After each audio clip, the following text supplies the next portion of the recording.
Olá, o Pauta Especial está no ar. No programa de hoje vamos falar sobre um problema muito grave.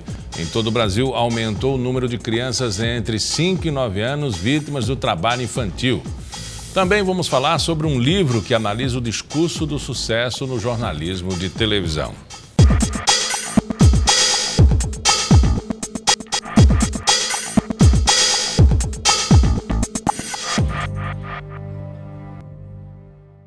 Seja nos semáforos, nos lixões, nas feiras, no campo ou até mesmo dentro de casa, a exploração da mão de obra infantil é crime.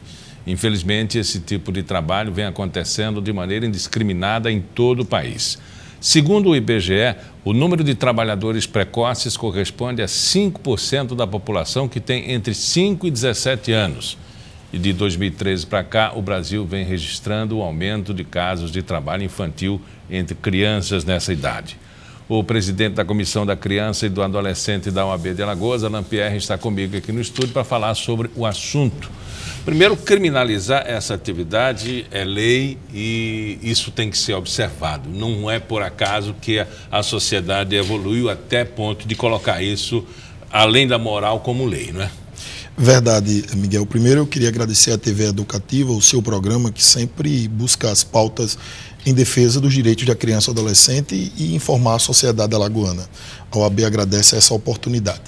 Dizer que é com tristeza que a gente recebe mais uma pesquisa em que aumenta o número de crianças e adolescentes, sobretudo as crianças, no trabalho infantil. Temos feito, Miguel, um esforço enorme em Alagoas para que esses números caiam e é que essa realidade deixe de existir. A OAB faz parte do Fórum de Erradicação do Trabalho Infantil, o FETPAT. Esse órgão, esse conselho e esse fórum, ele atua com os órgãos de fiscalização, Ministério Público do Trabalho, Ministério Público, sociedade civil organizada, órgãos públicos do Poder Público Municipal, Estadual e Federal, a OAB. E qual é o nosso objetivo permanente? É a fiscalização do trabalho infantil. A realidade no Brasil, e uma das coisas que nos chama muito a atenção, é de que esses números também cresceram porque hoje a comunicação é uma arma na mão de todo cidadão. Os meios de comunicação, as redes sociais, faz com que as denúncias cresçam. Isso é importante para que a gente possa apurar esses crimes. Em Alagoas, nós temos o trabalho infantil, sobretudo nas áreas urbanas, na região metropolitana da nossa capital, o trabalho infantil informal.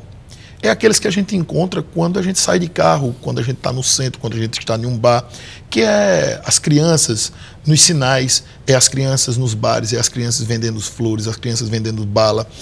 E a gente sabe que a origem disso, em sua maioria absoluta, são os pais e as mães que colocam e ficam distantes acompanhando o trabalho dessas crianças. E para que serve essa renda na concepção desse tipo de pai e de mãe? Serve para complementar a renda familiar.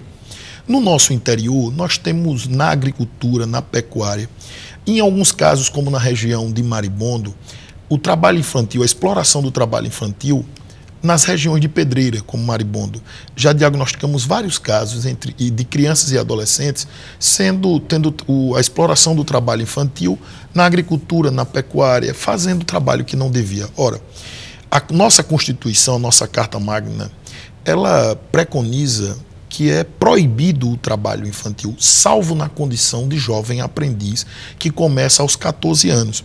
Aí sim, porque ele estuda um horário, ele é monitorado e o outro ele vai estar em uma empresa, em um órgão público, em uma instituição sem fim lucrativo, aprendendo.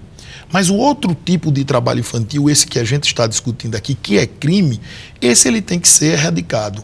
Não é fácil. Não é fácil. A página do costume, né, já está virada de dizer eu fui jovem, fui criança e trabalhei e nunca tive problema. Isso pode ser um caso ou dois. A gente não sabe o quanto sofreu uma criança que não conseguiu evoluir no seu conhecimento e hoje está no subemprego, perpetuando, inclusive, a situação familiar, economicamente sem poder sobreviver, sendo obrigado a colocar os filhos para trabalhar, porque não teve formação, não conseguiu um bom emprego e vive a família aí todo mundo se virando no subemprego, na economia de subsistência. Verdade, Miguel. O que é que acontece? Foram criados programas sociais, a gente pode citar aqui o Bolsa Família. O Bolsa Família, como o PET, Programa de Erradicação do Trabalho Infantil, qual é o sentido dessa política pública, sobretudo no nosso Nordeste e no nosso estado? É que os pais tivessem uma renda, uma bolsa, para incentivar a fazer aquilo que é o papel da família, manter os filhos na escola.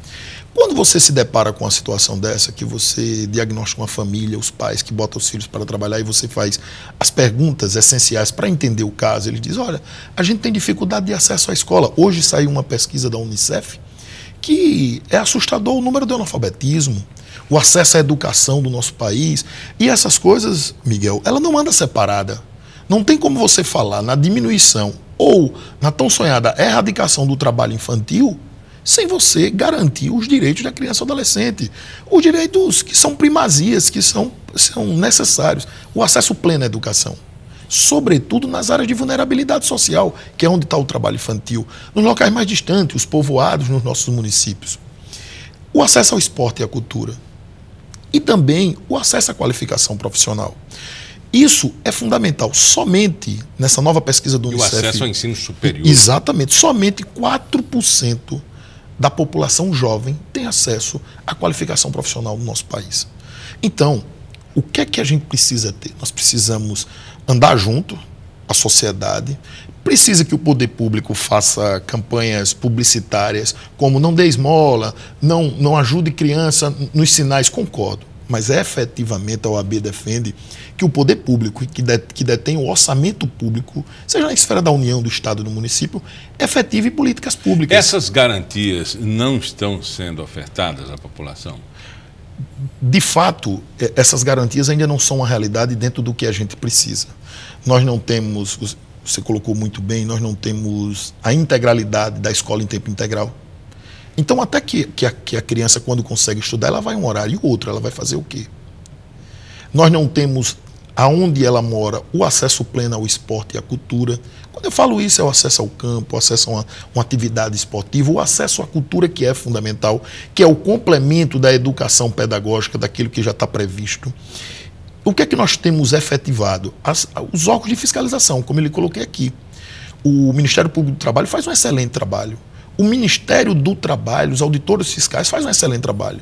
Olha, esse final de semana, o Ministério do Trabalho, o FETPAT, fez uma fiscalização na feira de exposição que está acontecendo na nossa capital. Para quê?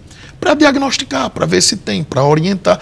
Esse trabalho tem sido feito, a sociedade civil, os órgãos de fiscalização têm sido feito, têm conseguido fazer. Qual é o grande problema que nós estamos diagnosticando?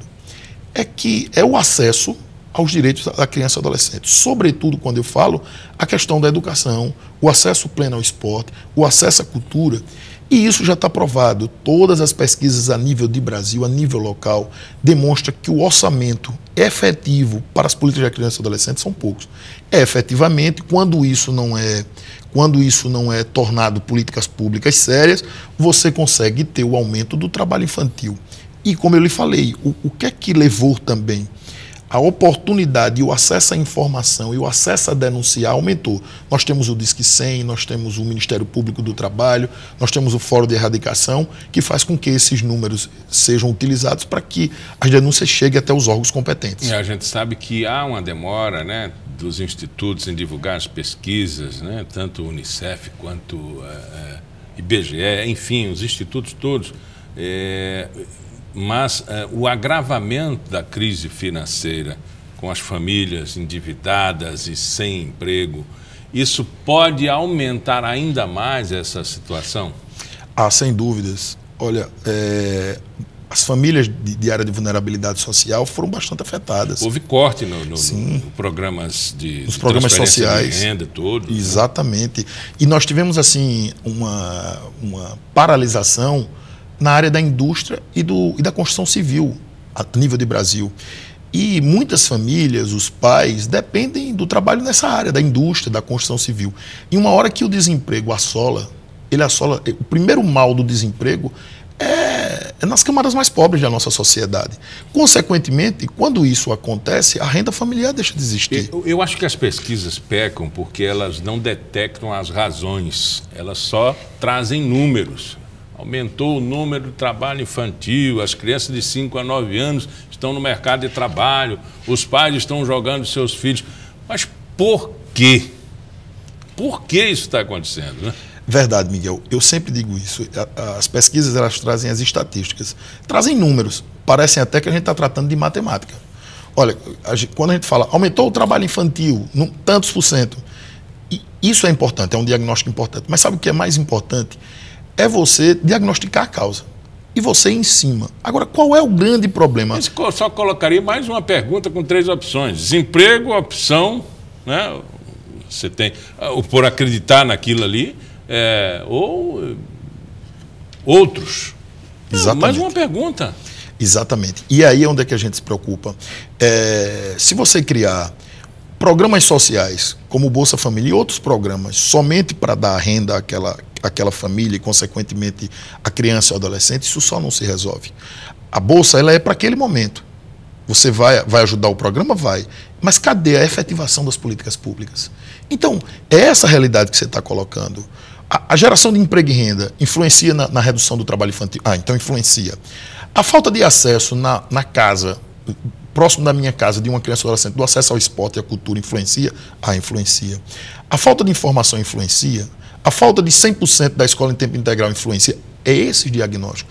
E o que é que precisa ser feito? Precisa ter orçamento público? Precisa-se ter orçamento público. Então, a gente precisa cobrar de quem efetiva as políticas públicas. Você colocou muito bem. Esse ano, os órgãos de assistência social, de desenvolvimento social, tiveram cortes drásticos no orçamento a nível de Brasil.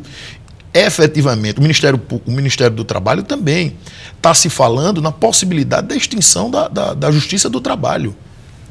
Tudo isso, quando a gente vai discutir o trabalho infantil, influencia. E legitimar o trabalho escravo. Pois é, por cima. Exatamente. Aí quando você fala em um retrocesso, em um país da gente que vem da cultura da escravidão, possibilitar um retrocesso no trabalho escravo, isso, consequentemente, vai refletir nas nossas crianças e nos nossos adolescentes. Os políticos estão preocupados em salvar o Temer, né, do expurgo político. É verdade. Isso a gente está pagando muito caro. É verdade. E a gente precisa, a sociedade ela precisa evoluir. A gente não pode retroceder. O mundo, ele evolui, ele anda para frente, ele não pode estar andando para trás. E o nosso país, nesses conceitos de, por exemplo, retroagir o trabalho escravo, permitir esse decreto que está aí, que está tão falado, que é necessário revogar, os órgãos de fiscalização todos já se posicionaram contrário a esse decreto, isso vai refletir diretamente, e se esse decreto permanecer, daqui a um ano vai vir uma nova pesquisa dizendo que o trabalho infantil aumentou, e não só o trabalho infantil e o trabalho infantil escravo. Vai ter famílias onde os pais e as mães vão estar escravizados no trabalho e, consequentemente, os filhos. A sociedade brasileira, a OAB, tem defendido que o país avance. Mas para o país avançar, precisa passar por uma mudança cultural, e a educação é fundamental. Conversamos com Alain Pierre, ele é presidente da Comissão da Criança e do Adolescente da OAB Alagoas. Muito obrigado pela entrevista. No próximo bloco, o assunto é literatura e pesquisa científica. Vamos falar sobre um livro que faz uma análise do discurso do sucesso no jornalismo de TV. Até já.